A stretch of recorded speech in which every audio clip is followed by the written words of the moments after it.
صلوا علی الحبیب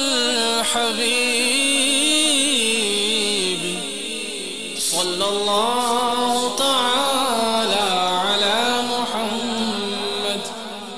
دعوت اسلامی کے اشاعتی ادارے مکتبۃ المدینہ کی مطبوعہ 89 صفحات پر مشتمل کتاب مفتی دعوت اسلامی کے صفحہ 13 پر ہے مرحوم رکن شورا مفتی دعوت اسلامی الحافظ القاری ابو عمر محمد فاروق عطاری المدنی علیہ رحمت اللہ الغنی کی ولادت باسعادت 26 اگست 1976 سنی عیسوی ماہ رمضان المبارک کو فاروق نگر لاڑکانہ باب الاسلام سندھ پاکستان میں ہوئی۔